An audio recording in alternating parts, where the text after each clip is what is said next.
Obrigado, Marco. Obrigado ao Rochinol por me ter convidado. Eu prometo que vou tentar falar devagar para que todos nos possamos entender bem, mas se estiver muito rápido, por favor, avisem-me. Eu conheço Washington e vou chamá-lo Washington, que é a forma como o conhecemos cá em Portugal. Já o conheço há 20 anos, talvez, Washington, portanto, posso dizer que somos amigos, antes de mais. A primeira pergunta será, naturalmente, como é que Washington chegou à fé Bahá'í? O Marco já na apresentação referiu que foi bastante cedo, mas penso que todos temos curiosidade de saber como é que, Washington, como é que chegaste a nós, à comunidade Bahá'í. Bem, eu tinha, como foi falado, 16 anos, e no dia 15 de julho de 1975, caminhando pelo centro da cidade de Natal, a capital do meu estado, Rio Grande do Norte, eu me deparei com uma galeria onde havia uma exposição de cartazes. Em 1975, os cartazes muitas vezes eram feitos com pincel pilô, e eram cartolinas brancas, e geralmente a cor era azul. E então, quando entrei na galeria, a primeira frase que eu li foi: a Terra é um só país e os seres humanos são cidadãos. Aquilo me atingiu como se fosse um raio. Eu achei aquilo tão extraordinário, tão interessante, e na mesma hora pensei comigo: puxa, por que eu não pensei nisso também? Realmente o mundo é um só. Depois, o restante da frase dizia que nós somos cidadãos desse país chamado Terra. Eu procurei, então, falar com as pessoas que estavam organizando, e eram, na realidade, jovens barrais. Hoje, todos têm mais idade do que eu, porque eu só tinha 16 naquela época. E tinha um senhor chamado Robert Walker, marido de Zelmarion Walker. Tinha um jovem chamado Edmund Eivazian, que havia vindo de São Paulo. Tinha uma senhora com uma roupa muito grande, com um vestido abaixo, muito abaixo do joelho, que se chamava Tuba Mahane. Tinha 3 ou 4 jovens americanos, e lembro dos nomes: Murray Twelves, Chuck e Anne McGregor. E eu fiquei assim encantado. Eles me mostraram então umas fotos. Eram umas fotos antigas. E tempos depois eu logo vi que era a foto dos Jardins de Barty, era a foto do Santuário do Bab, aquela cúpula dourada, muito bonita. Tinha 3 livros ali expostos em cima de uma mesinha: a Revelação Bahá'í, o Kitab Khan e as Palavras Ocultas de Bahá'u'lláh. Eu comecei a folhear um pouco, de repente o Robert Walker chegou para mim e perguntou: o que você está achando? Eu disse: eu estou achando fantástico. Como é seu nome? Ah, meu nome é Washington. E o seu? Ah, me chamo Bab. Aí eu perguntei: e como é que a gente faz para entrar nisso? Quanto é que paga? E ele respondeu: bem, não é um clube, é uma religião. Eu disse: ah, tá, porque geralmente as coisas boas, todo mundo paga alguma coisa. E eu achei que isso é a coisa melhor que podia acontecer, era eu poder estar junto com vocês e estar associado a vocês. Ele disse: ah, você não precisa de nada disso. Basta você reconhecer que existe apenas um Deus, que a verdade religiosa é uma só, ou seja, Deus é o mesmo, mas ensina tudo devagarzinho e aos poucos, de tempos em tempos. Até aí eu estava dizendo: nossa, concordo com tudo isso. E tem, então, a história de Bahá'u'lláh e a história de Abdu'l-Bahá, que é também muito bonita, porque, não sei se você sabe, mas o profeta Daniel, no Antigo Testamento, ele passou logo uma primeira marcha, né? O profeta Daniel, do Antigo Testamento, se referia à vinda de um manifestante, um mensageiro de Deus, um grande profeta. E esse profeta, nós que somos barrais, acreditamos que é Bahá'u'lláh. Mas antes de Bahá'u'lláh vir, veio um jovem chamado Bab, lá da cidade de Shiraz, e aí me contou a história. Eu fiquei tão impressionado com a história do Bab, que naquele momento eu pensei, puxa, eu amo o Bab, eu acredito no Bab, alguém ser fuzilado com 750 tiros, escapar da primeira vez, morrer da segunda vez, e isso na Pérsia é algo realmente muito diferente de tudo que eu já tinha ouvido falar. Note-se que em 1975, no Brasil, não era comum, obviamente não tinha nem prenúncio de internet.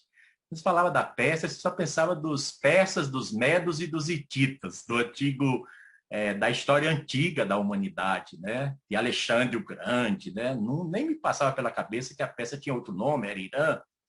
E assim foi que, naquele mesmo momento, eu disse, eu quero ser isso. Ele disse, você quer ser Bahá'í? Eu disse, quero. E ele foi buscar daquela senhora, que no caso eu vinha saber depois era Tuba Maane, Dona Tuba, nossa amada Dona Tuba, e veio para mim com um cartão para que eu assinasse. Aqui é a sua profissão de fé. Você lê e assina aqui. Eu li e assinei ali. Então, eu me declarei Bahá'í. No dia seguinte é que foram me contar a história de Bahá'u'lláh. Eu já era Bahá'í declarado, mas até então eu estava mais apaixonado pelo Bab, pela mensagem do Bab, do que qualquer outra coisa que a fé tinha me ensinado. E assim comecei nessa estrada de servir a Deus e servir a humanidade. Washington, referiste vários nomes dessa tal tenda com a mesinha e os livros, referiste há pouco. É inevitável falarmos da Leonora Armstrong, é a mãe espiritual dos Bahá'ís da América Latina. Chegaste a conhecê-la?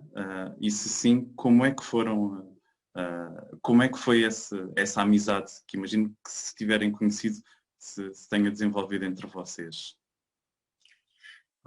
Eu tive esse privilégio, né? Às vezes nós falamos a palavra privilégio de forma muito banal. E eu acho que as palavras elas deveriam ser mais escolhidas a dedo, porque se você diz que qualquer coisa é um privilégio do tipo, ou tomar essa água, é um privilégio tomar essa água. Ou, tu me destes um livro, esse livro é um privilégio recebê-lo. Eu acho que a palavra poderia ser outra, né? Ficar feliz com a água, ficar feliz com o livro. Então, eu guardo a palavra privilégio para Dona Leonora. Eu a conheci quando eu tinha 21 para 22 anos de idade, eu já morava no Rio de Janeiro, e foi no ano de 1980. Naquela época, eu era membro do Comitê Nacional de Juventude. O comitê organizou um projeto, na época, chamado Projeto Badi. Aqueles barraissauros mais antigos se lembram do que era o Projeto Badi, né? Algo realmente muito da nossa pré-história. E eram 9 projetos espalhados pelo Brasil todo. E o Comitê de Juventude escolhera Juiz de Fora, por ser a cidade onde residia a Dona Leonora Armstrong, ela, a primeira Bahá'í a chegar no Brasil em 1921, esse ano faz 100 anos. Então, escolheu o Juiz de Fora. E quando tinha que escolher os 9 projetos, que tinha todas as regiões, Centro-Oeste, Norte, Nordeste, Sul, Sudeste e Amazônia, eu, na mesma hora, pensei, eu quero fazer para Juiz de Fora, eu quero conhecer Dona Leonora. Parecia uma premonição. Em outubro, ela viria a falecer. Então, eu fui lá com vários jovens, dos quais aqui eu vejo a querida Diana. Diana Alcântara era também uma jovem que fez parte desse projeto. Tinha Carlos Munhoz, Suzy Egrari, tinha também Neissa Monagem, Ramona Azampanã, Cibele Chayane, que tempos depois quis o destino iria ser pioneira e continua sendo pioneira em Juiz de Fora até hoje, minha querida cunhada Cibele. E éramos 7 jovens que estávamos lá em Juiz de Fora.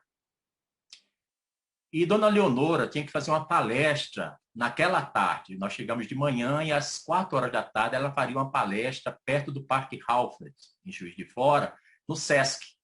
Então, Dona Leonora disse que fiquei muito feliz que vocês me convidaram para fazer a palestra, mas a minha voz não está tão bem, eu falo devagar.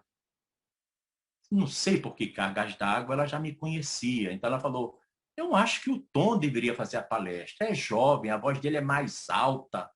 E seria muito bom, porque eu realmente estou ainda com a saúde um pouco frágil, não sei o quê. Eu disse, não, dona Leonora, eu sinto muito. Eu vim de Juiz de Fora para ver a senhora falar. Então, a senhora vai nos dar essa honra, esse privilégio, né? Ela disse, nós queremos isso.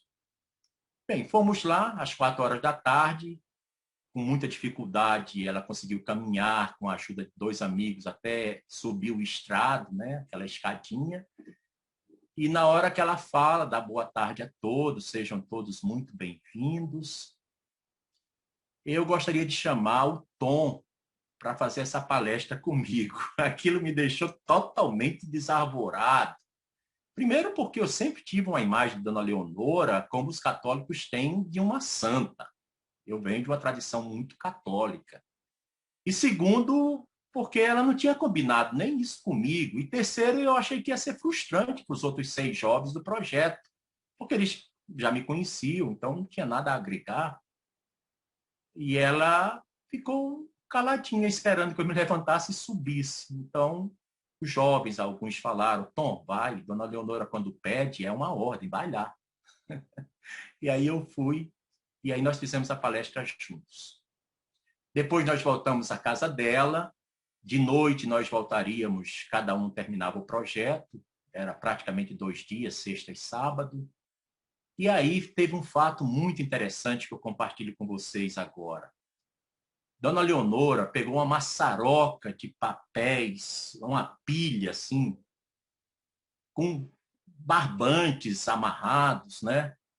E chegou para mim e disse, Tom, aí olhou para mim nos olhos e disse, eu tenho que mandar isso para o Osmar, porque ele é da editora Barrai. Mas o Osmar pediu que eu mandasse pelo correio, mas você sabe, o correio é o olho da cara, é muito caro o correio. E depois também, isso que eu vou te dar é a tradução de um livro. E esse livro eu levei grande parte dos últimos 20 anos fazendo a tradução desse livro. O pior que poderia acontecer era o correio extraviar. Então eu queria saber, você poderia levar esse material e entregar para o Osmar? Eu disse, Dona Leonora, será um prazer fazer isso. Ela voltou a me olhar nos olhos, recolheu os papéis de novo para o peito e disse, você não vai perder? Eu disse, Dona Leonora, não é esse o objetivo, eu não quero realmente perder, Deus me livre, ainda mais que a senhora falou tantos anos que a senhora traduziu. E aí foi muito interessante, porque ela me deu o livro, né? E eram realmente umas 800 páginas escritas de um lado e do outro, com garrancho, com datilografia, com carbono. E realmente eu fiquei pensando, meu Deus do céu, que livro é esse? Ela disse, olha, esse livro é a presença de Deus. É o livro do amado guardião. Eu queria até perguntar a ela por que ela havia demorado tanto a traduzir o livro. Então ela me olha e diz, olha, eu podia ter terminado esse livro há uns 10 anos atrás, mas eu não terminei porque eu queria ter sempre o sentimento de que estaria obedecendo ao guardião. Porque foi um pedido dele que eu traduzisse.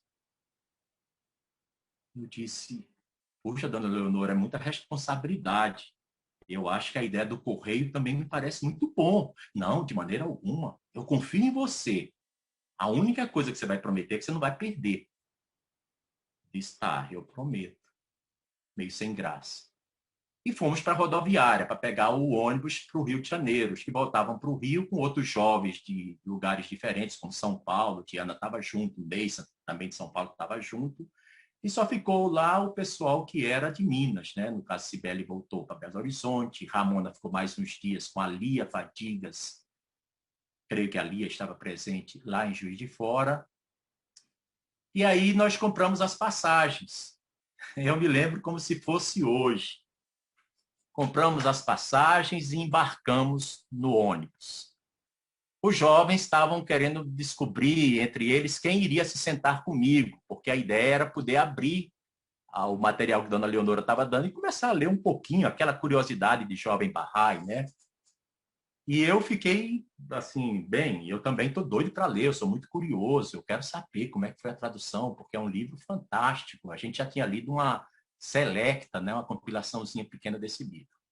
O resumo da ópera é que nós embarcamos. Quando já tínhamos passado uns 10 minutos, quem se sentou ao meu lado foi a Diana, nós dois estávamos juntos, e a Diana disse, Tom, você não acha que já está na hora da gente dar uma olhada na tradução?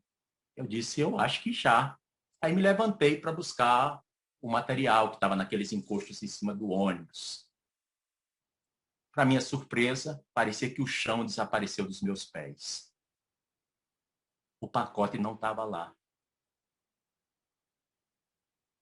Eu disse, mas não é possível. Eu coloquei aqui, mas lá só tinha uma pasta. Naquela época a gente chamava de pasta 007. Era uma pasta preta, assim, que tem uma alcinha preta.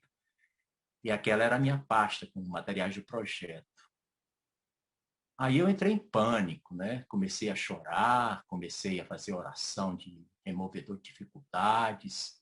Os jovens sentiram o drama, estavam todos ali em volta. Foi realmente, para mim, uma das situações mais aflitivas da minha vida Bahá'í, que esse ano fazem 46 anos dessa história. Bem, gente, eu tive que pedir para parar o ônibus, para mim descer, e o ônibus, quando a gente já tinha passado talvez uns 18 ou 20 minutos de estrada na BR, né, que liga Juiz de Fora ao Rio, e eu fiquei na estrada esperando uma carona para voltar para a rodoviária. Eu pensei, só pode estar na rodoviária. Então, eu chego lá, esbaforido, ainda chorando, muito emocionado, e lembrando das palavras de Dona Leonora, você não vai perder? E eu tinha dito que não. E os jovens estavam fazendo também orações para que eu encontrasse, porque ia ser um sofrimento muito grande, né? Era como se o jogo da minha vida estivesse sendo jogado de uma vez por todas. E seria um baque que eu não iria me recuperar, eu tinha certeza disso. Depois de muita luta, 3, 4 carros passaram, uma picape parou e me deu carona. Eu disse, eu preciso urgente que o senhor me leve até a rodoviária. Aconteceu alguma coisa? O senhor está passando mal? Eu disse, não, estou chorando, mas é por outro motivo. Eu estou bem fisicamente. Mas estou muito aflito, eu perdi algo muito precioso, que não tem nem dinheiro que possa quantificar. E o cara me levou até a rodoviária, e aí eu chego na rodoviária correndo, exatamente no guichê da Itapemirim. Lembro como se fosse hoje, que eu escrevi uma crônica, muitos anos depois, a pedido do seu Osmar, sobre essa história, que foi publicada no Boletim Bahá'í do Brasil de 83 ou 84. E o resultado foi que, quando eu chego no guichê da Itapemirim, eles me dizem que, olha, o senhor está dizendo que perdeu uns documentos. Fulano, você viu algum documento aqui na bancada? Fulano, não sei o quê. Resultado, ninguém tinha visto nada. Aí eu entrei realmente em parafuso. Foi um sofrimento muito grande, porque já estava choroso, agora que ficou mais, porque não tinha nem mais o que fazer. E nesse momento entra uma senhora que tinha saído para fazer um lanche lá por dentro da cabine. Então perguntam a ela, fulana, você por acaso vendeu a passagem a esse senhor, esse jovem, ele ia para o Rio de Janeiro e voltou porque esqueceu algo aqui no balcão. Ele disse que esqueceu, ele disse que tem certeza que ele esqueceu. Mas a gente já procurou em tudo que é lugar que não tem. A mulher olha para mim, assim, sem mais nem menos, e diz, bem, documento não, mas um monte de papel esquisito, rasgado nas pontas, escrito para tudo que é lado. Era um monte. Eu pensei que era lixo. Eu joguei no lixo. Aí disse, pelo amor de Deus, localize esse lixo, busca esse lixo. E aí a mesma moça vai no lixo e encontra toda a tradução do A Presença de Deus, com os barbantes que Dona Leonora tinha fechado ele. E pergunta, é isso? Eu disse, é exatamente isso. Olha, se não fosse esse vídeo, eu dava um beijo na senhora, falei para ela. E aí eles me deram. Então, naquela época, era difícil você pegar táxi, não tinha Uber. Muitos aqui sabem como é que era o tempo do mundo sem internet e o mundo sem Uber. Então, eu tive que fretar um táxi para seguir aquele ônibus que está indo para o Rio de Janeiro. O cara falou, mas é muito caro, esse ônibus já deve estar até quase metade do caminho. Eu disse, não, mas o senhor tem que fazer isso. Mas se o senhor está pagando, eu vou. O senhor pode correr muito? Posso. Eu vou fazer todo o possível, a gente vai encontrar esse ônibus, porque ele não pode desaparecer da estrada. O senhor concorda? Eu concordo. Então, quando o carro, a picape, se aproxima do ônibus, eu pedi para ele que o senhor buzine muito, porque tem uns amigos aflitos aí dentro e eles vão saber por que é buzinado. E o cara buzinou muito, deu sinal para o motorista ir para o acostamento e parou lá na frente, eu desci. E aí, quando eu subi no ônibus, estava todo mundo emocionado e todo mundo dizendo lá, Fofá. Bem, essa é uma das histórias, mas eu acho que é a que mais me marcou, né? A questão da obediência e a questão de você atender um pedido de alguém, imagino, uma mão da causa, ou, sei lá, um pioneiro de muitas décadas, ou alguém que é a mãe espiritual de toda a América Latina. Nunca é fácil. Até isso era difícil. Foi uma história marcante, Washington, e de facto imagino que seja reflexo de tudo que os barrais do Brasil sentem pela Leonora Armstrong, que em 81 foi homenageada com um monumento na Praça Mauá, no Rio de Janeiro, e, segundo sei, é o único monumento Bahá'í no Brasil. E já que estamos a falar de livros, Washington, e na apresentação o Marco referiu que tu és cinema, tu és rádio, tu és televisão, tu és literatura, parece que está tudo no teu currículo. Para um brasileiro com uma cultura popular tão vasta, sabemos que os nossos irmãos brasileiros são reis na literatura, na televisão, no cinema, mas eu gostava de te perguntar se tu consegues identificar um livro preferido, um filme preferido, o que é que vês na televisão, o que é que ouves na rádio? Aquele assunto do início da sua pergunta, né? 1981 foi 60 anos da Fé Bahá'í no Brasil. Eu era do Comitê de Juventude ainda, né? Fui durante quase 10, 12 anos, já estava ficando velho e ainda era membro do Comitê Nacional de Juventude. E nós tínhamos decidido fazer uma conferência para homenagear os 60 anos da Fé no Brasil. Escolhemos que fosse no Rio, porque a Dona Leonora chegou no Rio. Escolhemos que fosse no Hotel Glória, porque a Dona Leonora fez palestras no Hotel Glória nos primeiros anos que ela esteve no Brasil, que é um hotel muito famoso, ali no Aterro da Glória, no Flamengo do Rio. E pensei, gente, é uma data muito especial, 60 anos da Fé no Brasil. Dona Leonora ainda está ressoando toda essa sua história, são 6 décadas. Que tal nós fazermos um monumento na praça pública da Praça Mauá do Rio, que foi onde o navio aportou. Todos os navios chegavam lá na Praça Mauá. E o comitê imediatamente embarcou nessa ideia e o assunto foi levado para a Assembleia Nacional, porque transcendia o assunto de comitê de juventude, e a Assembleia Nacional decidiu aprovar que fosse feita a conferência, a palestra no Hotel Glória e fosse feito o monumento, né? Mas o problema que a Assembleia Nacional tinha alertado para o comitê é como é que vocês vão conseguir autorização da Capitania dos Portos para fazer esse monumento, porque é um local oficial do governo, da Marinha do Brasil. E vocês devem pensar em alguma forma, porque precisa de uma autorização, é óbvio.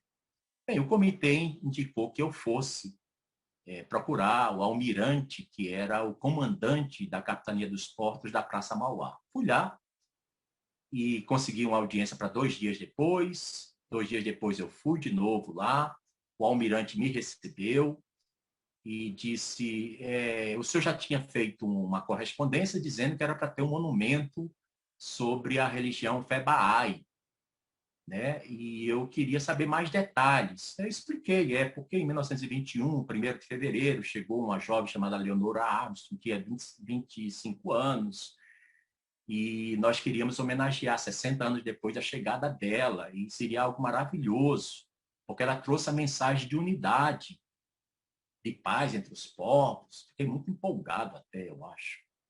E o comandante falou, olha, a ideia pode ser muito meritória, mas você já pensou que naqueles anos, todo mundo que chegava no Rio chegava naquela praça? Se todo mundo que chegar tiver que ter uma placa, um monumento, ninguém vai poder andar na praça, porque todo mundo chegava por aqui. Aí eu falei para ele, bem, seu almirante, olha só, seu, no início de almirante, mostra que eu não tinha nem muito conhecimento das patentes, né? Era para dizer almirante só. Seu almirante, o ponto é que essa senhora, essa jovem, então com 25 anos, não era alguém comum, não era uma turista que estava chegando no Brasil. Ela trazia uma mensagem para revolucionar os destinos do Brasil e de toda essa região. A mensagem de Bahá'u'lláh, que diz que a terra é um só país, os seres humanos são cidadãos. Era a passageira mais ilustre. Eu duvido. Aí desafiei ele. E quando a gente é jovem, para desafiar um almirante só basta um empurrão, né? Eu duvido que alguma pessoa venha aqui pedir ao senhor para colocar uma placa de algo acontecido 60 anos atrás. Ele olhou para mim e disse, eu acho que o senhor tem razão. Bem, mas tem que ser uma placa não muito grande, não pode ser um monumento grande, é só um negócio de mármore, granito, com a placa lá. E o senhor, eu vou mandar meu ajudante de ordens para o senhor escolher o local, onde é que o senhor quer que seja colocada a placa. Aí eu disse, bem, eu já estou aqui, se o senhor já puder mandar seu ajudante agora comigo, nós já vamos procurar o local. Eu tinha medo dele voltar para trás, né? E aí ele chamou lá o ajudante de ordens dele, o cara me acompanhou, e eu escolhi onde seria o local, e assim nasceu, naquela época, o primeiro monumento Bahá'í da fé no Brasil, porque depois se sucederam muitos. No próprio Rio teve o Monumento à Paz, no Aterro do Flamengo, em Goiânia tem, Jardim Colorado tem, Natal tem, Florianópolis tem um belíssimo na beira-mar, Amazonas tem, vários lugares, né? Bem, um livro que eu sou apaixonado se chama-se Declínio e Queda do Império Romano, é de Edward Gibbon. Esse livro me chamou muita atenção porque quando eu estava escrevendo um livro sobre Shoghi Effendi, uma biografia dele, naquele tempo não tinha nenhum livro biográfico do Guardião em português. E quando eu escrevi o livro Shoghi Effendi, um tributo, eu li nos detalhes dos diários de Rui Hanum que Shoghi Effendi achava o livro mais precioso que ele já tinha lido, Declínio e Queda do Império Romano. Que o guardião parava quando estava lendo e dizia, mas que texto maravilhoso, mas que frase esplêndida, que ritmo, que profundidade. O guardião tinha ficado muito impressionado. E Rui Hanum fala no diário que sempre que ele viajava para o exterior, ele trazia consigo, no bolso de aquela roupa preta longa, né, para frio que se usa, né? Ele trazia um exemplar de bolso do Declínio e Queda do Império Romano, uma versão reduzida, que o guardião gostava muito. E mais além, depois do falecimento do amado guardião em 57, Rui Hanum diz que no dia que ele faleceu, dentro do bolso do seu casaco de frio, tinha um exemplar do livro Declínio e Queda do Império Romano. Bem, eu me apaixonei pela história, imediatamente procurei ler o livro, e só encontrei uma publicação de Lisboa, não tinha publicado ainda no Brasil, e também era um resumo. Esse livro me encanta, sempre que eu leio ele, eu fico muito emocionado e penso, essa frase o guardião deve ter se emocionado também, ou que algo maravilhoso, como é esplêndido. Bem, filmes, eu tenho 3 filmes que me marcam muito, né? O primeiro filme é Fratello Sol e Sorella Luna, que é a história de Francisco de Assis, Irmão Sol e Irmã Lua. Gosto tanto que no meu casamento, a trilha sonora do casamento, tocada no violino, foi Irmão Sol e Irmã Lua. E o segundo filme eu gosto pela trilha sonora do Ennio Morricone, Era uma Vez na América. E foi apaixonante. O terceiro e último, eu não posso dizer só um, porque até agora eu não me decidi qual dos 3, como eu não sei as perguntas que você vai fazer, senão eu tinha pensado mais, por isso estou dizendo 3. O terceiro foi o primeiro filme que eu assisti no cinema. Eu tinha 6 anos de idade, 1965, e o filme foi Doutor Givago. E eu pensei comigo, no dia que eu tiver uma filha, eu vou chamá-la de Lara. E a nossa caçula é a Lara.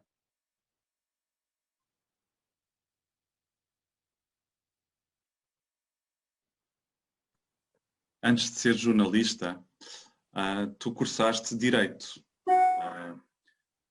Desististe de ser jurista Ou ser jornalista tornou-se mais apaixonante?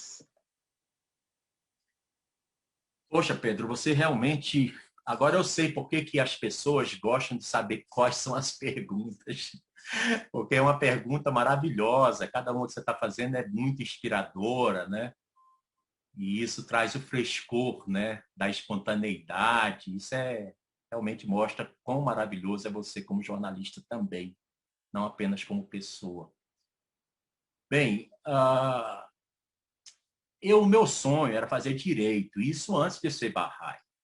Meu pai, que Deus o tenha, seu Adonias, meu pai, ele teve 3 formaturas. Ele foi agrônomo, foi historiador e foi formado em direito. Já se formou em direito aos 67 anos. Então, era um homem de muito conhecimento. Foi diretor de colégios, foi representante do secretário da Fazenda. Tem uma história muito bonita, meu pai. Mas meu pai tinha mania de grandeza.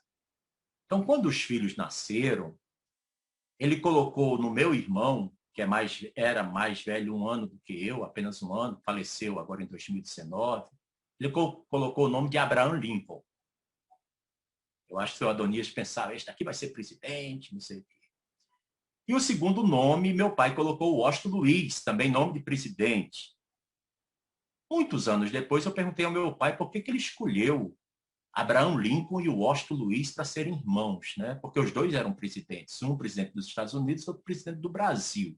O do Brasil recebeu o nome em homenagem a George Washington.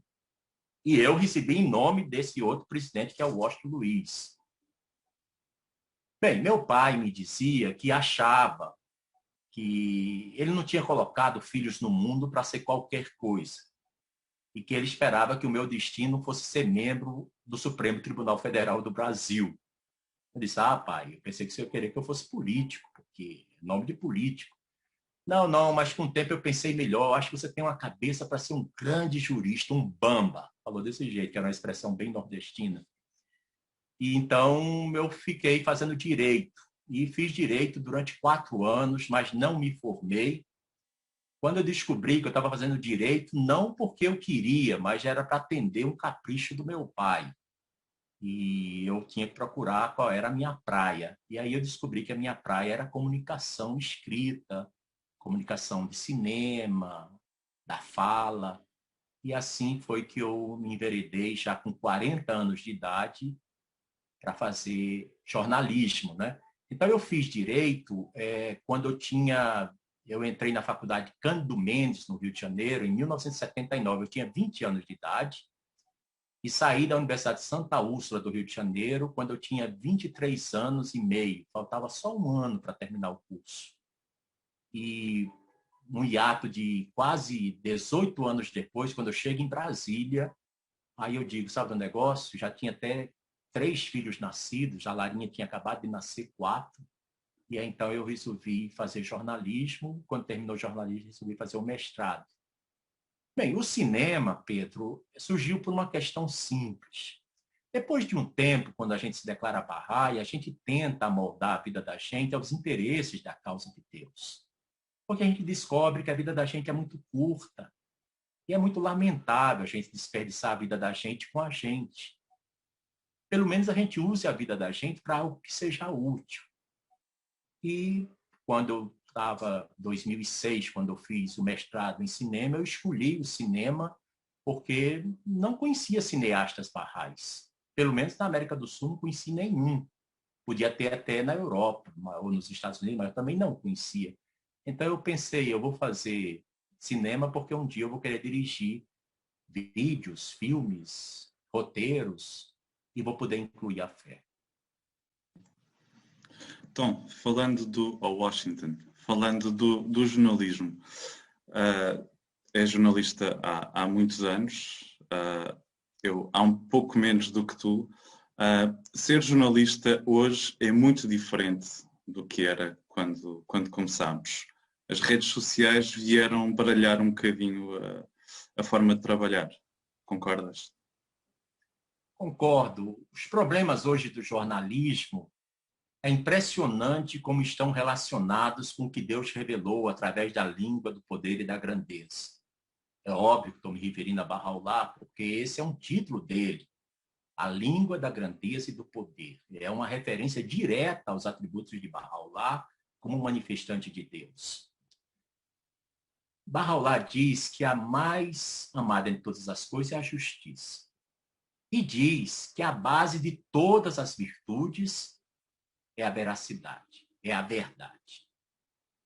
E o jornalismo, Pedro, nós estamos vendo que é um problema que está enfermando o mundo, principalmente nos últimos 8, 10 anos para cá, que é a notícia falsa, as informações falsas, os interesses falsos por trás de cada notícia que você lê.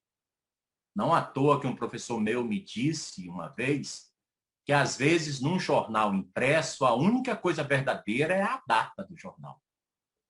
O resto tudo era mentira. Então, nós vivemos um período de fake news, de notícias falsas. E isso mostra muito aquele Kali Yuga que Krishna havia falado, em referência à vinda de Bahá'u'lláh, que seria a Idade Negra, quando as pessoas charlatãs seriam consideradas sábias, de bom senso, de cultura, né? Então, a Idade Negra seria quando o espírito humano estaria oprimido. Então, nós agora vivemos esse grave problema. Todas as redações de jornais têm uma editoria só para checar a veracidade das notícias. Isso é impressionante. A gente agora, nessa pandemia aqui no Brasil, eu não sei se o que mais mata é o vírus do Covid-19 ou é a notícia falsa, como, por exemplo, o tratamento precoce, a hidroxicloroquina, a ivermectina, não sei o quê, quando a OMS, os organismos internacionais, a ciência toda fala que não existe tratamento precoce, que tinha que ser a vacina, e antes da vacina, isolamento social, máscara, higiene das mãos, do rosto e tal. Então, eu acho que o que mudou, na realidade, foi o eixo. É como se o mundo tivesse se distanciado da busca da verdade factual e se deixou enredar na coisa fácil, da mentira. E a mentira sempre tem interesses inconfessáveis por trás dela. Ninguém mente à toa, mente porque quer ganhar alguma coisa. Eu acho que esse é o grande dilema da sociedade do século XXI, da sociedade global do século XXI. Como separar o joio do trigo, como separar a verdade da mentira. Ainda uma questão sobre o jornalismo. Nós os dois que estudamos jornalismo sabemos que existe uma máxima que diz que as boas notícias não vendem. E o teu perfil, ou um dos teus perfis no Facebook, é Washington Araújo Good News. Washington Araújo, boas notícias. Por que é que escolheste este título, Good News? Olha, há algum tempo eu tinha lido uma palestra de Abdu'l-Bahá feita na Casa dos Peregrinos Orientais, em Acre. E eu acho que ele falou isso ou foi para Juliet Thompson ou foi para May Maxwell. Depois eu checo isso.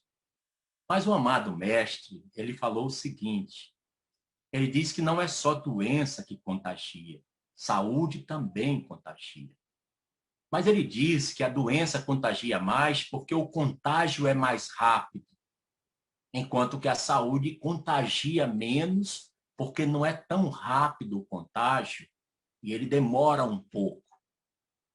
E depois eu dei bolas à cabeça, né, pensando quanta sabedoria Abdu'l-Bahá nos deixa como legado, né, nesses 100 anos que ele não está mais pisando sobre a face da Terra, 100 anos que nosso mestre não está mais nesse planeta. É que, na realidade, a doença, né, ela contagia muito, porque se você entrar numa sala e todos estiverem com saúde, a pessoa palestrante ou a pessoa que é mais comunicativa estiver gripada, a possibilidade de todo mundo ficar gripado é imensa.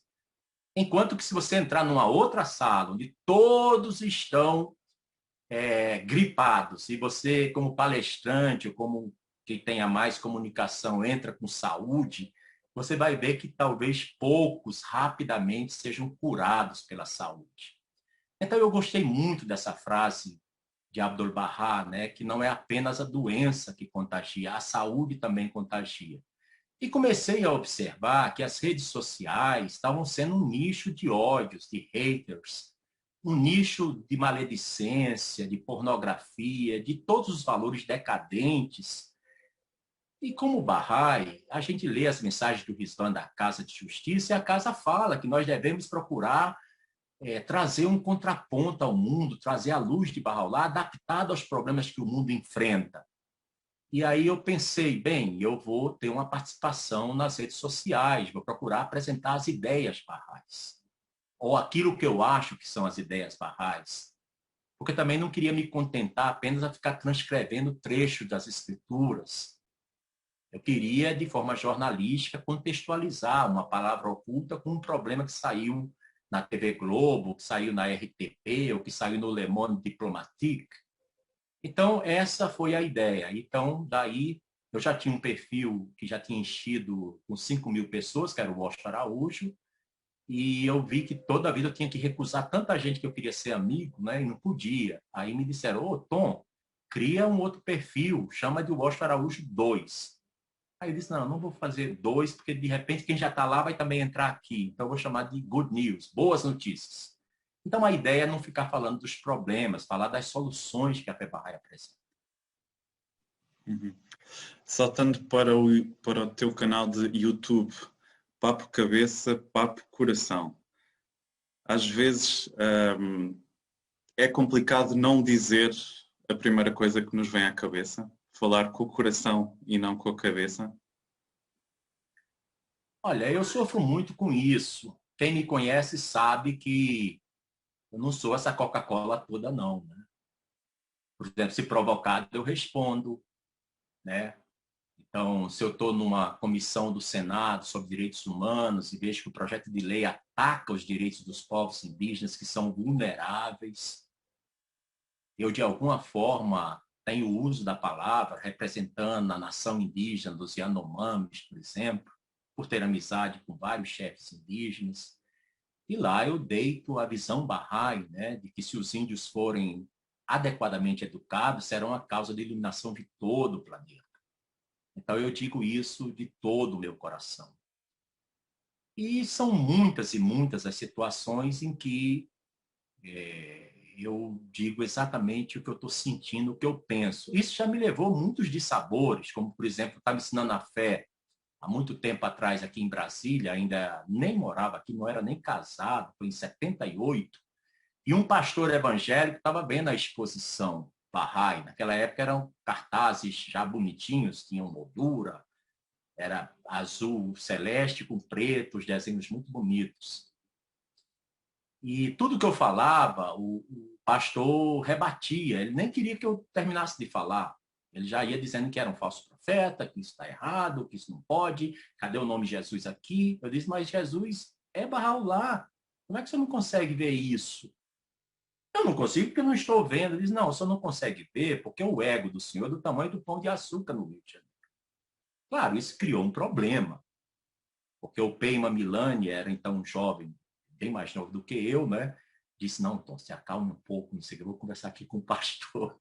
Mas eu estava quase chamando o pastor para briga. Poxa, eu já tinha gastado 40 minutos, tudo que eu falava, o cara me dava uma canelada o tempo todo, e eu só cortei. Era como mais ou menos eu pedisse a Bahá'u'lláh permissão para dar uma canelada de volta, né? E quando eu falei isso, o pastor ficou muito chocado. O meu ego é do tamanho do... É sim, porque se o ego do senhor não fosse tão grande, o senhor iria ver como eu me esforço para mostrar para o senhor algo que me parece tão claro e tão evidente, que é a revelação progressiva. Deus manda através dos tempos com outros nomes. O senhor acha que quando Jesus veio há 2.000 anos atrás, seria melhor ele ter se chamado de Abraão 2 ou de Moisés 2? Não, ele ficou chamado de Jesus. Bahá'u'lláh, se o senhor morasse na Pérsia ou em países de língua árabe, quando alguém diz Bahá'u'lláh, está dizendo a glória de Deus. Então, tudo que o senhor está falando está sendo contra a glória de Deus. É só isso que eu quis dizer. Ele não gostou da explicação, de qualquer maneira ficou por isso. Então, ainda bem que introduziste a questão do Senado. Para os amigos brasileiros, todos sabem que trabalhaste muitos anos no Senado do Brasil. Para os amigos portugueses, talvez alguns não saibam. Foram muitos anos. Achas que conseguiste fazer alguma diferença ou deixar alguma marca enquanto Bahá'í, trabalhando com as pessoas com que trabalhaste? Poxa, o negócio só faz esquentar as perguntas, né? Eu entrei no Senado Federal no dia 19 de dezembro de 2001, né? E saí há pouquíssimo tempo, né? Porque terminou todo o período, quase 20 anos lá. O meu trabalho era um trabalho administrativo, eu assessorava diretamente o diretor-geral do Senado e depois, os últimos 8 anos, o meu trabalho era revisar os projetos de leis aprovadas no Senado. Ou seja, antes de ser levado para a publicação no Diário Oficial da União, eu tinha uma equipe com 10 pessoas que a gente revisava aquela lei que estava sendo alterada ou aquela lei que estava sendo criada. Olha, foi uma experiência maravilhosa. Eu sou muito grato a Deus. Eu só tive 2 empregos, né? Eu fiquei 18 anos no Banco do Nordeste do Brasil, onde eu fui diretor de comércio exterior, e fiquei 19 anos, quase 20 anos, no Senado Federal do Brasil. 2 empregos federais. Eu gostei de todos eles, nunca tive nenhum tipo de problema. Uma coisa, Pedro, que sempre tocou muito minha imaginação foi aquele primeiro discurso que o abençoado Babi dirigiu às letras da vida. Ele dizia: sede como fogo aceso no topo da montanha. Ou seja, o amado Babi dizia que nós, como Bahá'ís, aonde fôssemos, nós deveríamos ter muito cuidado com nossos pensamentos, nossas atitudes e principalmente com nossas ações. Porque nós somos Bahá'ís, somos poucos. E se nós, como Bahá'ís, não procurarmos dar fé através de nossas palavras, de nossos pensamentos ou ações, as pessoas terão uma visão muito equivocada da fé e poderão se afastar da vida eterna, que é o que Bahá'u'lláh garante a quem aceita-o como mensageiro de Deus. Então, desde quando eu entrei no Senado, no Banco do Nordeste, com 17 anos e meio, e tomei posse aos 18, porque o edital dizia que só podia tomar posse aos 18 anos, eu sempre tive isso em mente, né? Até os amigos, colegas do banco, né? Eles riam muito, porque dizia que a fé Bahá'í é uma religião tão grande que só tem Washington e meia dúzia de outras pessoas. Que se colocasse dentro de uma Kombi, todos os Bahá'ís do Rio de Janeiro já estariam se mudando de uma cidade para outra. Claro, faziam de forma chocosa, para ridicularizar, para dizer que nós éramos muito poucos, né? E eu me lembro que quando às vezes chegava o Irati, ou chegava a Olga Cristina Garcia, ou a Suzy, lá no Banco do Nordeste, no Rio, quando eles saíam, depois da gente conversar, né, era comum que Dona Josefina, uma senhora já de muita idade, uma judia, ela falava desse jeito: essa também é a que entraria na Kombi, é uma das 6 Bahá'ís do Rio de Janeiro? Eu dizia, ela também é uma Bahá'í maravilhosa, né? E a gente achava isso realmente muito divertido. Foi aí que eu prestei atenção que nós, Bahá'ís, temos um papel muito grande a desempenhar através de nossas ações, da maneira como a gente se porta, né? E, e isso me pareceu algo que muitos anos depois, quando eu estava em 1995, na Feira Internacional do Livro de Frankfurt, e era um dos 60 escritores brasileiros que tinham ido a Frankfurt, porque aquele ano havia sido o ano dedicado à literatura brasileira. E o Leonardo Boff, ele já era meu amigo de outros carnavais, ele ficou comigo no mesmo hotel. Ele disse: Washington, você não pensaria em escrever um livro sobre os anjos? Eu falei: não, quem é o teólogo é você, eu sou só um bancário. Não, mas falar de anjo na Igreja Católica é muito polêmico, sabia? É muito polêmico, porque os anjos, antes de serem os anjos que a gente conhece, eram consideradas entidades pagãs. Só com o Concílio de Trento, no ano tal, é que a igreja reabilitou os anjos de volta para os altares. Mas eu acho que um Bahá'í tem uma visão interdisciplinar. E você não teria que sofrer nenhum tipo de vexame por parte da cúria diocesana. E aí eu achei muito engraçado, porque o livro Despertar dos Anjos surgiu dessa provocação do Leonardo Boff, depois ele até vai escrever um texto bonito sobre isso. Então, Pedro, resumidamente, a impressão que eu tenho é que o trabalho no Senado foi muito produtivo. Durante vários anos, sempre que tinha perseguições novas e recentes aos barrais do Irã, nunca, pelo menos 2 ou 3 senadores deixaram de fazer discursos maravilhosos em defesa dos barrais no Irã. Eu digo maravilhosos porque eles pediam que eu escrevesse o discurso para eles, né? Então eu escrevia e os discursos tinham todos os documentos da Casa de Justiça, tinham os documentos da Comunidade Internacional Bahá'í em Nova York, e falava da fé Bahá'í no Brasil e contava as perseguições do jeito que eram. Então eu acho que, no mínimo, foi muito útil em termos de defesa dos barrais do Irã, no mínimo. Mas, por exemplo, projetos de lei como direitos para as empregadas domésticas, eu considero que nós, barrais, tivemos um peso muito grande para colocar dentro desse projeto de lei uma visão barrai de respeito à dignidade humana que não tinha no projeto original. Poderia citar outras coisas, mas eu acho que é suficiente. E Washington, acho que nós como barrais sabemos que não devemos interferir na política partidária, mas o teu exemplo é uma forma de mostrar que podemos ser ativos em decisões políticas sem nos imiscuirmos na política partidária, e acho que é importante que isso fique sublinhado. Tu, entretanto, tiveste a oportunidade de fazer a entrega do livro A Promessa da Paz Mundial ao então Presidente José Sarney. Reuniste também com Lula da Silva. Como é que foram esses encontros a tão alto nível com dignatários brasileiros? Puxa, você fez uma boa pesquisa, hein, para fazer essas perguntas. Realmente, 1985 foi o ano internacional, né, da paz. Pela Casa Universal de Justiça, nós recebemos, o mundo Bahá'í recebeu esse fantástico documento chamado A Promessa da Paz Mundial. Se eu soubesse que tu ias perguntar, traria o livro, tá aqui na frente, traria para mostrar. Bem, esse documento é um divisor de águas, no meu modesto jeito de pensar, né?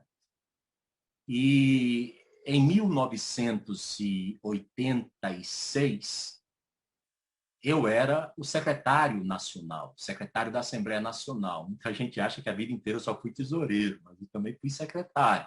Mas, obviamente, um secretário tão ineficiente, tão ruinzinho, que só fui um ano secretário, né? Então, outros melhores e mais capazes foram tomando conta e nadando de braçada, porque é um trabalho hercúleo, é um trabalho abnegado, é um trabalho de muito sacrifício, ser secretário de uma instituição Bahá'í, nem digo só Assembleia Nacional, Assembleia Local, conselhos regionais também. Então, a Assembleia Nacional havia decidido que eu, por ser secretário, deveria ser a pessoa a entregar, ao qual alguns membros da Assembleia Nacional também colocaram que, olha, mas o Tom, a idade dele, de 20 e poucos anos só, e o Sarney, tem muita gente que acha que o Sarney já nasceu com 60 anos de idade, né?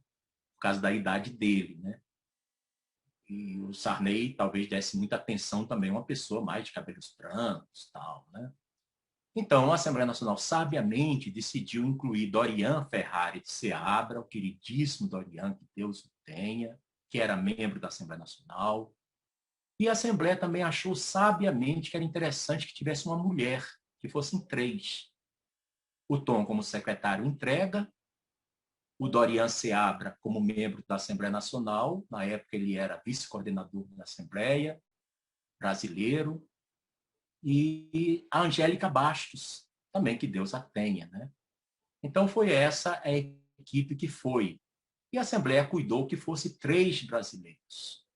Obviamente, tinha barrais também maravilhosos, filhos dos pioneiros, sejam persas ou norte-americanos, mas aí a Assembleia Nacional achou que era interessante, era simbólico que fossem todos brasileiros. Bem, eu, com esses outros 2, fomos lá. o Dorian, de vez em quando, via que eu estava meio acabrunhado, né? Porque eu dizia, Dorian, você fala tão bem, tem tanto conhecimento também da fé, você que deveria apresentar, mas a Assembleia Nacional decidiu que fosse eu. Estou me sentindo um pouco desconfortável. E se, de repente, o presidente Sarney só der atenção a você por causa da idade, ele disse, não, mas isso você não se preocupe. A Assembleia Nacional, quando toma uma decisão, pode anotar, tá certo. Eu disse, tá, que bom, eu também tenho essa confiança, mas nesse momento fiquei assim, porque é a primeira vez que um presidente do país vai receber, uma delegação Bahá'í.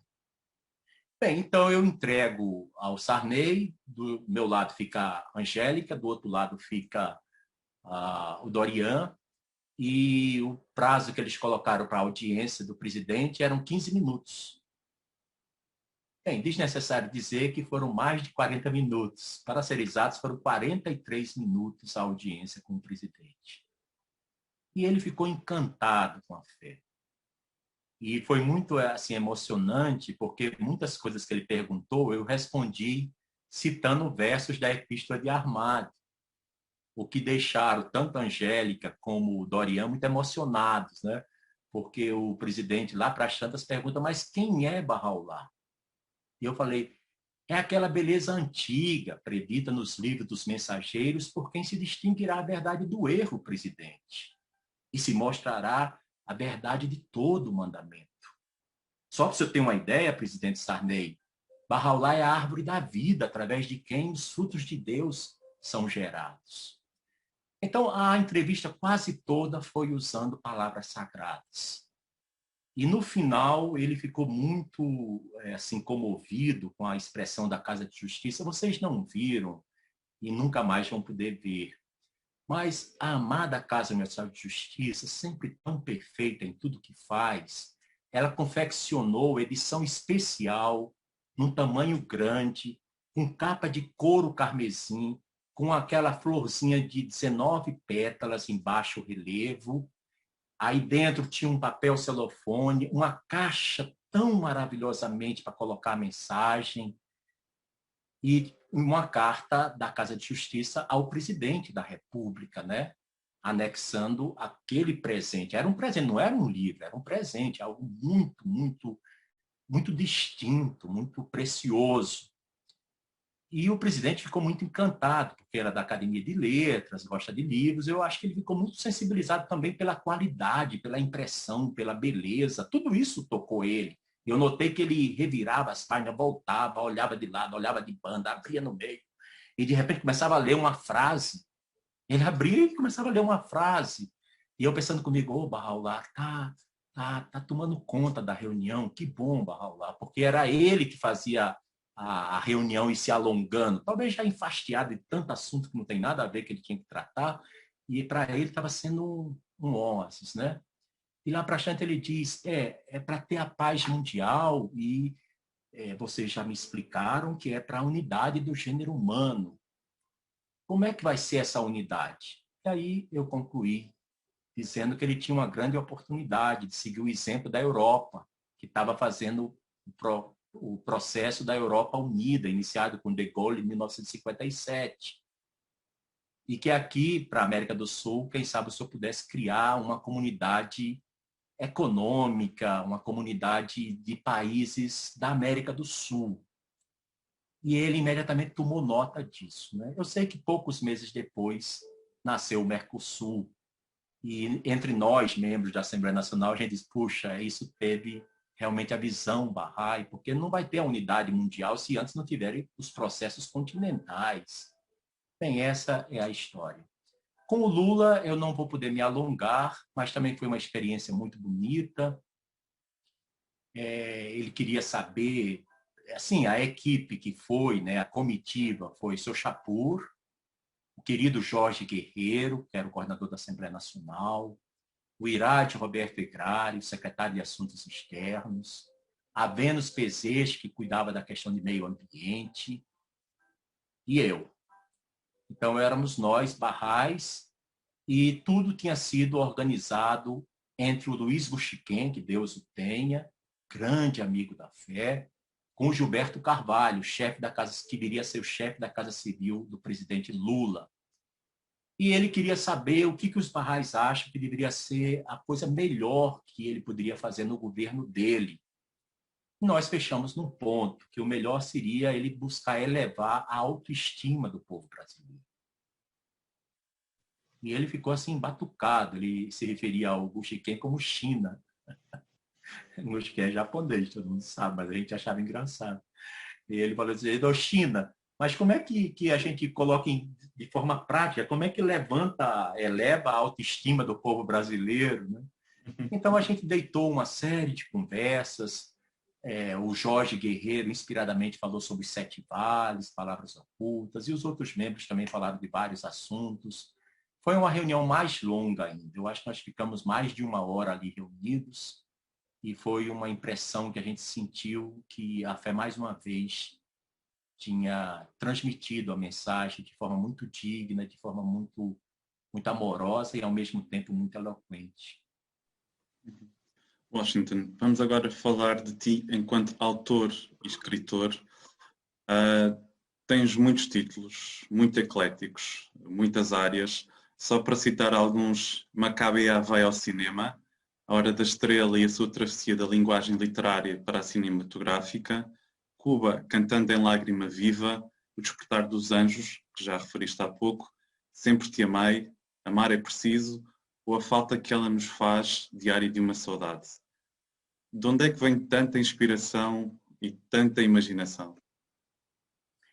Uma vez o RNTV, que é associada da Globo, me perguntou, puxa, mas você tem um cardápio variado de livros. Do que você não escreveu? Eu disse, eu não escrevi nem sobre astrologia, nem culinária. E aí ela ficou rindo, porque isso que você falou, né, de literatura da Clarice Lispector, Passando por Anjos, livro de viagem, livro de Nova Ordem Mundial, livro dos índios, tem logo 2 sobre os povos indígenas, né? Livro sobre Cuba, né? Eu não sei, o sentimento que eu tenho, querido Pedro, queridos amigos maravilhosos que eu estou vendo aqui, puxa,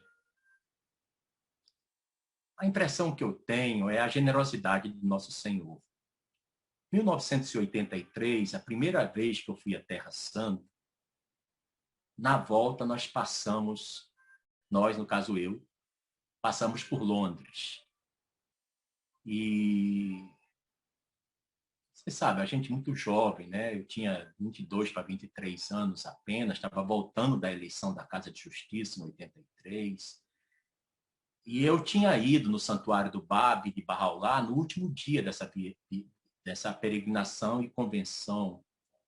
E nos 2 santuários eu tinha pedido que, assim, meu bem-amado, se tiver uma mensagem para mandar para Shoghi Effendi, aproveita que eu estou indo para lá, me inspira o coração, o que eu devo falar lá em Londres, no Southgate Cemetery, Arnos Grove e tal.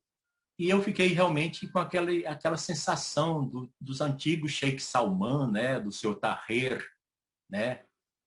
E pensei, eu vou levar uma mensagem do Babi de Bahá'u'lláh, de Abdu'l-Bahá, para Shoghi Effendi. E aí, quando cheguei lá, estava um frio de rachar, né? Eu, nordestino, Natal não costuma nevar em nenhum dia do ano, que eu saiba. Nunca nevou, nem nunca irá nevar, a não sei que aconteça algo muito de extraordinário. E não estava bem agasalhado, e se o vento passasse com mais força um pouquinho, eu acho que eu ficaria de boca torta o tempo todo. Mas foi uma experiência muito, assim, cômica, né? Porque eu chego no cemitério, com aquele frio todo, ninguém sai para ir para o cemitério 10h30 da manhã, num inverno assim que Deus me livre. Espero nunca mais passar por um frio daquele. Mas eu pensei, mas eu tenho que ir, porque hoje à noite meu voo parte para o Rio de Janeiro. E quando é que eu vou poder visitar o Shoghi Effendi? E aí eu fui, né? E quando eu entro no cemitério, não tinha viva alma. Os túmulos todos cobertos de neve, as árvores todas em frangalhos, aqueles galhos secos sem folhas, tudo também muito cheio de neve. um clima de desolação, era 10h30 da manhã, mas parecia que eu estava chegando, sei lá, 11 horas da noite, porque nem tinha sol direito, né? E eu fiquei desesperado, disse, ô Barraulá, agora como é que eu vou encontrar o túmulo de Chogue Effendi aqui? Não tem uma viva alma para me dizer nada. E aí eu encontro um senhor que está com um carrinho de mão, recolhendo neve e folhas, né, talvez da manutenção do cemitério. Então eu pergunto para ele, o senhor pode me dizer onde é que fica um túmulo que tem uma águia dourada imensa? Aí abri as mãos mostrando para ele o tamanho da águia, porque as fotos que eu via do túmulo do Amado Guardião, a águia é imensa. Eu sempre imaginei que era tipo 5 metros, 4 metros, 3 metros tinha a águia, né? E ele falou, olha, eu sinto muito, mas eu não conheço nenhum túmulo que tem uma águia em cima. Mas não é possível, o senhor é novo aqui? Ele disse, não, já trabalho aqui há mais de 20 anos. Mas não tem nenhuma Gold Big Eagle. Eu disse, mas então tem algo errado, mas eu não estou no cemitério errado. É esse mesmo de Arnos Grove. Aí fiquei explicando mais, explicando mais, explicando mais. Ele disse, olha, tem apenas um que tem uma coluna e tem uma águia, mas é uma águia muito pequenininha, não é nada de big, não. Eu disse, não, mas essa daqui já serve. Eu falei para ele, essa daqui já serve. Eu sabia, só podia ser o Amado Guardião. Seria muita infelicidade minha que alguém tivesse copiado o mesmo túmulo com a mesma águia. E aí ele me indicou o caminho, eu fui caminhando, até que eu cheguei e vi. Realmente a águia é pequena, né? Não sei se é 40 ou 50 centímetros apenas, eu imaginando coisa de 3 metros, imensa, né? E aí lá, eu realmente, assim que vi a águia, antes de chegar, eu já me ajoelhei, já estava em lágrimas, e disse, finalmente eu cheguei. E aí fui me aproximando, muito comovido. O guardião sempre me comove muito, sempre, sempre, sempre. E aí eu me ajoelho, antes de entrar no portão do cercadinho, onde fica o túmulo do Amado Guardião, e abro o livro. Naquele frio de doer, dizia assim, inúmeras vezes, ó meu Deus, um coração enregelado veio a flamejar com o fogo do teu amor. E aquilo me criou uma emoção, me transtornou tanto, eu estava tão inebriado, né? E aí o pedido que eu fiz, aí por isso que chega a resposta que você quer, o pedido que eu fiz foi, amado guardião, ensina-me a escrever. Ai-me um milésimo do teu talento. Faz com que eu escreva algo que seja digno de divulgar tua fé, de ensinar tua causa. Toma-me, amado guardião, como um instrumento teu. Bem, não sei por que cargas d'água, quando eu volto ao Brasil, já me sentia o cara que até talvez dormindo estaria escrevendo coisa. E assim eu começo a escrever assim sobre quase tudo, né? Não escrevi nem sobre culinária, nem sobre astrologia. Fica o desafio para a culinária e para a astrologia. Washington, nós já não temos muito tempo, mas, e antes de todos os que estão presentes poderem colocar questões também, gostava de terminar a nossa conversa sobre a questão, naturalmente, da pandemia. É o que todos falamos há mais de um ano. Esta não foi a primeira pandemia mundial, como sabemos, mas talvez tenha sido a que se espalhou mais rapidamente, a mais global. Achas que isto pode ser uma oportunidade para a humanidade ter a sua consciência global de que, de facto, a Terra é um só país e todos nós somos os seus cidadãos?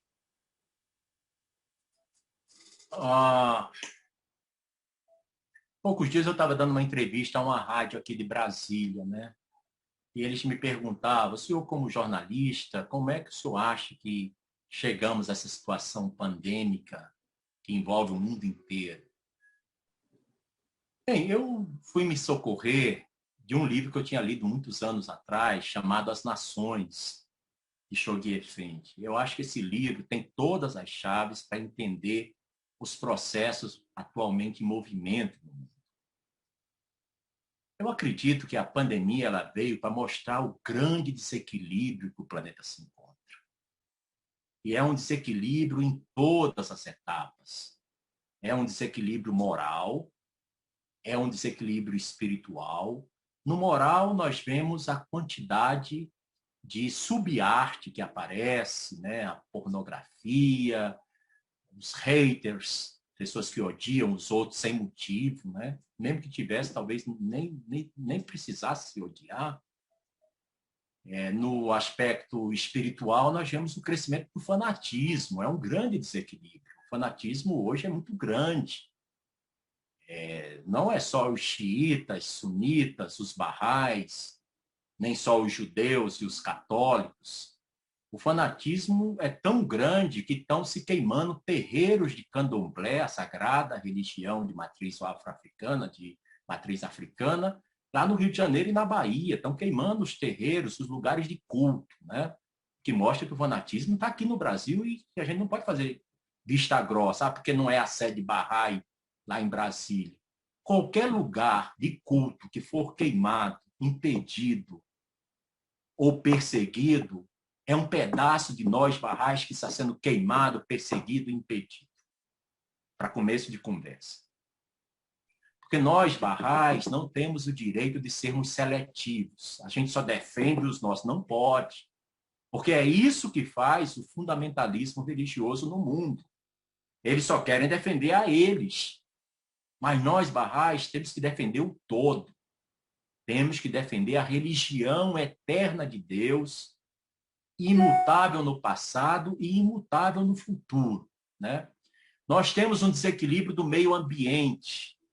Agora mesmo, antes de começar a live, eu estava escrevendo um texto sobre o ministro do meio ambiente está sendo acusado de estar junto com os fazendeiros lá em Roraima, e um assunto que está indo para o Congresso, para o Supremo Tribunal Federal decidir. Olha a que ponto chegamos. Quem é para defender o meio ambiente está sendo acusado. Eu não entro no mérito se está certo ou se está errado. Só estou dizendo que é apenas um dos sinais de desequilíbrio. Temos um desequilíbrio social. Meus queridos, 60% dos pobres no Brasil estão passando fome. Eu ontem vi uma matéria, depois me pediram para comentar a matéria, eu nem pude entrar. Tem um monte de coisa que a gente, como Bahá'í, é melhor manter uma distância regulamentar, porque vão distorcer o que a gente vai falar. Mas eu vi uma família com 7 membros da família que só tinha um pacote de arroz e meio de feijão para ontem e para hoje. A fome é uma coisa que mata. E mata muito e tanto quanto qualquer malária, esquistossomose ou Covid-19. Então, o desequilíbrio é muito grande do ponto de vista social. E há um desequilíbrio também nas artes, há um desequilíbrio na cultura. Você vê, o programa de maior audiência do Brasil é o programa que vende a privacidade, que é o Big Brother Brasil, que é o Gran Fratello lá na Itália, que é o Gran Hermano em países de língua castelhana. Quer dizer, o mundo chegou a um ponto que o espelho do seu espírito não está mais iluminando para cima. É como se todo mundo estivesse virando o espelho para iluminar para baixo. E aí são os desejos lascivos, corruptos, são os desejos animalescos, aquilo que Abdu'l-Bahá fala, que nós devíamos ter como coração um espelho. E se esse espelho ele busca refletir o sol da verdade, está tanto bem, mas se ele se volta não para o sol, mas para a terra, ele vai repetir a terra. Então, eu acredito que essa pandemia, Pedro Marques, ela é a resposta da natureza aos graves desequilíbrios. Os transgênicos, não dá nem tempo para falar sobre os transgênicos, mas talvez no futuro os cientistas vão chegar à conclusão de que muito a ver com essa atual pandemia, porque outros falam que essa é apenas uma, outras já estão a caminho. Tem a ver com a mutação genética dos alimentos que nós ingerimos. Então, a situação ela é muito grave. Mas a Casa de Justiça, na última mensagem de março desse ano, fala que nós, barrais, não devemos nos desesperançar. Que nós não devemos nos sentir acabrunhados nem felizes, que nós devemos continuar fazendo o nosso trabalho, o nosso serviço, fortalecendo os processos de instituto, as reuniões devocionais. E isso me lembra Dom Pedro Casaldáliga, e aí eu encerro essa resposta. Dom Pedro foi um bispo católico muito amado, muito querido, um amigo meu desde o lançamento do Estamos Desaparecendo da Terra. Dom Pedro Casaldáliga, fizemos uma amizade tão grande, porque ele disse que o Estamos Desaparecendo da Terra era a Bíblia dos povos indígenas. E aquilo me tocou profundamente. Alguém da Igreja Católica, um bispo, né, importante, sempre nomeado para o Nobel da Paz. Ele faleceu há menos de um ano, nunca foi eleito Nobel da Paz, mas ele deixa uma obra vigorosa de amor profundos pelos povos indígenas de todas as Américas. É um catalão, Pedro Casaldáliga. E o Dom Pedro, a última mensagem que eu recebi dele era uma mensagem que dizia: querido Washington, devemos fazer como Santo Agostinho. Enquanto o Império Romano está queimando e caindo, nós continuamos andando e levando o fogo do amor de Deus. Deixe que o império caia por si mesmo, porque o nosso trabalho é a construção. Washington, muito obrigado. Parece que, na minha cabeça, parece que estamos em Monchique, onde nos conhecemos, no sul de Portugal, em 94, 95, portanto já há muitos anos. Parece que estávamos a conversar cara a cara e eu espero que em breve o possamos fazer. E, por favor, regressa a Portugal, queremos voltar a estar contigo. Obrigado por esta conversa, Washington. Quero agradecer ao Pedro e aos membros do grupo que organizou essa entrevista. É uma experiência nova para mim. Recentemente eu tive uma entrevista com os amigos de Barcelona, mas no Brasil é a primeira que o público é Bahá'í, né? Eu acho que majoritariamente aqui todos são Bahá'ís, né? E é uma experiência muito boa, porque com o andamento dessa quarentena, desse isolamento, todos os grupos são desafiados a criarem novos formatos, né, que sejam interessantes, que façam as pessoas quererem assistir, as rodas de conversa, as entrevistas, os painéis e também os debates. Tudo isso são formatos muito úteis e eu quero agradecer a todos vocês por essa oportunidade maravilhosa.